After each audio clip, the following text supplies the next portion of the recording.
أعوذ بالله من الشيطان الرجيم بسم الله الرحمن الرحيم وما كان استغفار إبراهيم لأبيه إلا عن موعدة وعدها إياه فلما تبين له أنه عدو لله تبرأ منه إن إبراهيم لأواه حليم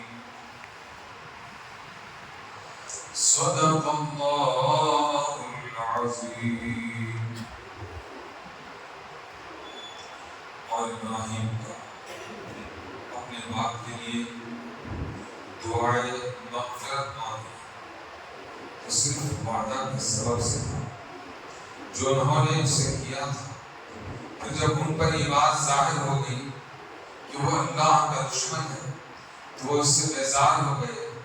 بلا شبہ ابراہیم بڑے نرم دل اور بردبار تھے.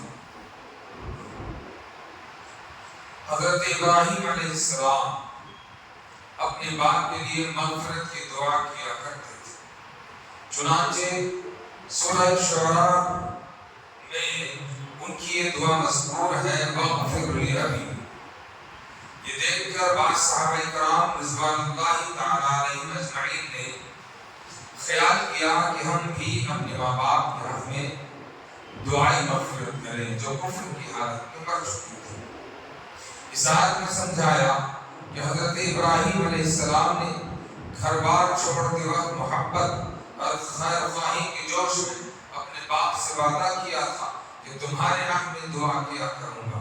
چنانچہ اس وعدہ کی وجہ سے وہ اپنے باپ کے حق میں ہدایت اور مغفرت کی دعا کیا کرتے تھے اور امید رکھتے تھے کہ شاید توفیق الہی سے کسی وقت ایمان لے آئے. لیکن جب وہ کفر کی حالت میں دنیا سے چل بسا ہدایت کا دروازہ اس پر بند ہو گیا اور حضرت ابراہیم علیہ السلام کو یقین ہو گیا کہ وہ اللہ تعالیٰ کا دشمن تھا تو انہوں نے دعا کرنا چھوڑ دیا. اگرچہ اس بات سے ان کو تکلیف ہوئی لیکن اللہ تعالیٰ کے حکم کے آگے اس تکلیف کو برداشت کیا. جیسا کہ اس سے پہلے والے آیت کریمہ میں رب تبارک و تعالیٰ کا فرمان تھا کہ پیغمبر کو اور مسلمانوں کو جائز نہیں کہ مشرکوں کے لیے مغفرت کی دعا مانگے. ما کان للنبی والذین آمنوا ان یستغفروا للمشرکین کے ذریعے سے فرمایا گیا تھا کہ ان کے لیے مغفرت کی دعا نہ مانگے. یہاں پر ایک واقعہ بیان کیا جا رہا ہے جو کہ تعلق حضرت ابراہیم علیہ السلام سے وما کان استغفار ابراہیم لأبیہ سے مراد باپ لیا جاتا ہے. مگر اس واقعے کا اس واقعے کی حقیقت یہ ہے کہ جیسا کہ آقا علیہ السلام کا فرمان نشان ہے کہ اللہ تبارک و تعالیٰ نے مجھے ہر زمانے میں وہ زمانہ جو بہتر زمانہ تھا اس میں مجھے پیدا فرمایا. اللہ تبارک و تعالیٰ مجھے پاک پشتوں سے پاک رحموں سے میرے نور کو منتقل فرمایا. ایک اور مقام پر اللہ تبارک و تعالیٰ کی پیارے رسول صلی اللہ علیہ وسلم فرماتے ہیں کہ اللہ تبارک و تعالیٰ نے میرے اکابرین میں کسی کو کافر و مشرک نہ رکھا. نجس و ناپاک سے نہیں بلکہ پاک سے اللہ تبارک و تعالیٰ نے مجھے پیدا فرمایا ہے. تو یہ اس بات کی گواہی ہے اور ایمان والوں کا اس بات پر یقین ہے ایمان ہے کہ اللہ کے رسول صلی اللہ علیہ وسلم کا فرمان حق ہے. اس لیے حق ہے کہ آپ کا کہا وہ رب جس کے لیے کہا کہ لا الہ الا اللہ ہم نے اس کو بن دیکھے مان لیا ہے. تو اب جب آقا خود کہیں کہ میں پاک رحموں سے پاک پشتوں سے آیا ہوں, میرے اکابرین میں کوئی کافر نہیں گزرا, کوئی مشرک نہیں گزرا. ہاں میرے اکابرین دین فطرت پر ضرور رہے ہوں گے لیکن کوئی کافر و مشرک نہ تھا. یہاں پر جس کافر کا ذکر کیا جا رہا ہے کافر کا معنی ہے حقیقت کو چھپانے والا. لوگ آج کل اس کو گالی بنا کر کے پیش کرتے ہیں اور یہ تو مرچ مسالہ کا کام میڈیا والوں کے لیے کرتا ہے. لفظ کافر، کافر کہہ دیا، کافر کہہ دیا. کافر کا ایک معنی حق کو چھپانے والا، حق کو چھپانے. تو یہاں پر اللہ پاک ایک کافر کا ذکر کرتا ہے جو کہ کفر کی حالت میں مرا، بت پرستی میں مرا، نہ جانے کن چیزوں کو خدا مان کر کے چلا. تو اس کے مغفرت کو نہ مانگنے کا ذکر اس آیت کریمہ میں فرمایا کہ ابراہیم کا اپنے باپ کے لیے دعائے مغفرت مانگنا تو صرف وعدہ کے سبب سے تھا جو انہوں نے اس سے کیا تھا. وہ باپ کون تھا؟ اس کے لیے بہترین قول یہ ہے جو میرے نزدیک ہے، ویسے تمام مفسرین کرام کے قول لاجواب ہیں اور بہترین اس کی شرح کی ہے اور ایک سے ایک اعلیٰ جو اپنے خیالات کا اظہار فرمایا ہے اور احادیث نبویہ صلی اللہ تعالیٰ علیہ وسلم کو پیش فرمایا ہے. مگر میرے نزدیک جو بہتر ہے وہ یہ ہے کہ اس ملک کے سب سے پہلے وزیر تعلیم مولانا ابوالکلام آزاد، مولانا ابوالکلام آزاد اس ملک کی آزادی کے بعد جو اس ملک کے وزیر تعلیم رہ چکے ہیں، آپ قرآن کا ترجمہ کیے ہیں اور اس ترجمے میں ترجمان القرآن، ان کی جو ترجمہ کی ہوئی قرآن، اس کا نام ترجمان القرآن.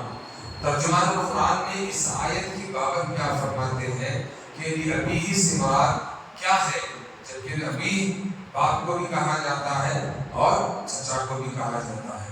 تو یہاں پر باپ ہے یا چچا ہے، تو یہاں پر بہتر یہ ہے، حقیقت یہ ہے کہ وہ چچا جس نے ابراہیم کی پرورش کی تھی،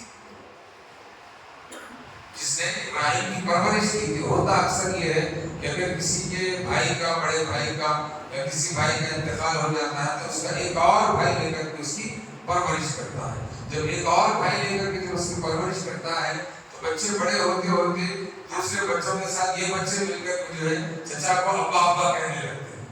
یا اس طرح کا ہو جاتا ہے. اکثر و بیشتر جوائنٹ فیملیز میں ایسا دیکھنے کو ملتا ہے کہ کبھی کبھار تو ہم نے یہاں تک دیکھا ہے کہ نانی کو اماں کہنے والے لوگوں کو بھی دیکھا ہے، باپ کو بھیجان کہنے والے لوگوں کو بھی ہم نے دیکھا ہے.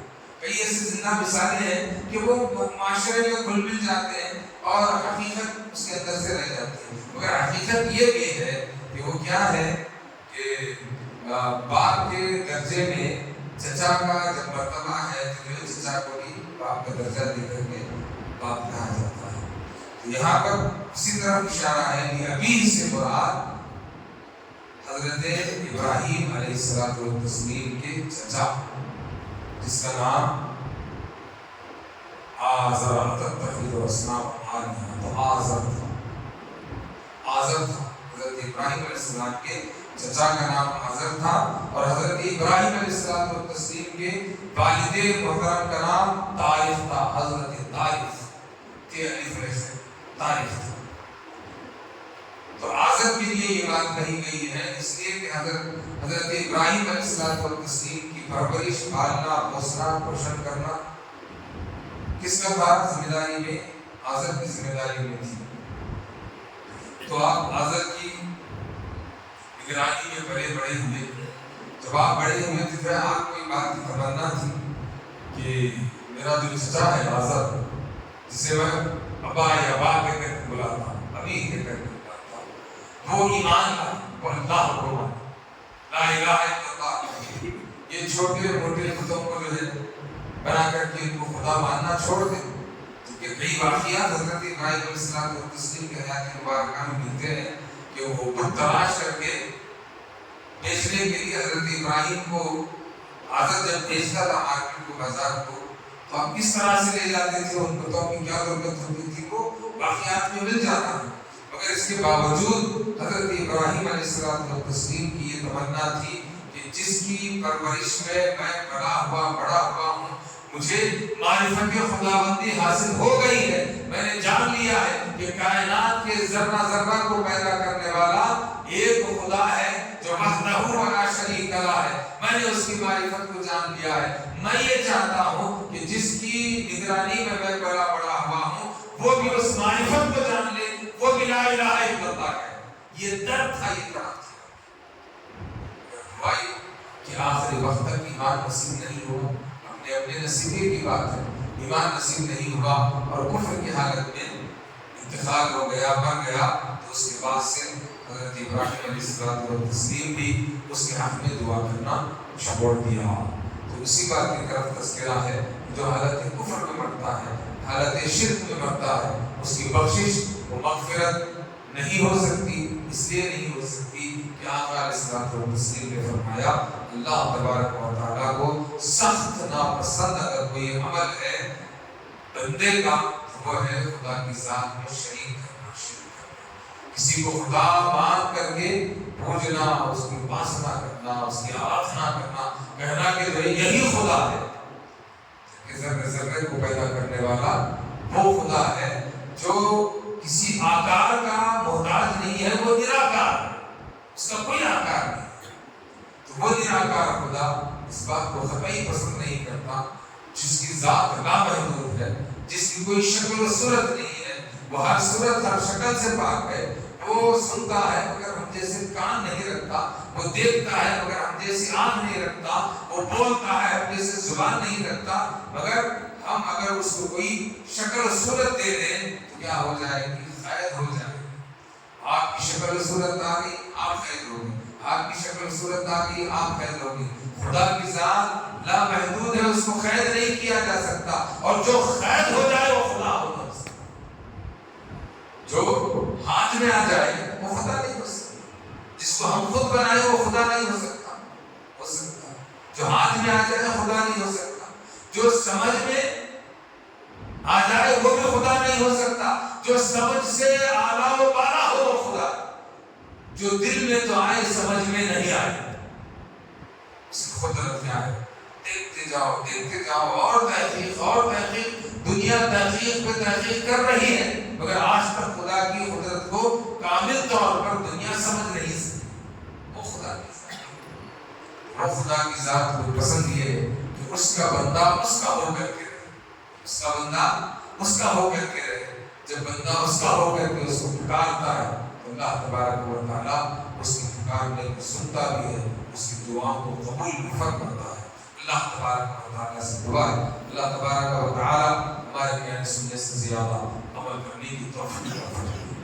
مولا پاک ہمارے گناہوں کو معاف فرما، ہمارے خطاؤں کو معاف فرما، ہمارے کاہلیوں کو درگزر فرما، تیری صحیح بندگی کرنے کی ہمیں توفیق عطا فرما۔ مولا پاک رحم فرما، کرم فرما، ہمیں زندہ رکھ، تو ایمان پر رکھ، خاتمہ فرما، تو ایمان پر فرما۔ آخر دعوانا الحمدللہ۔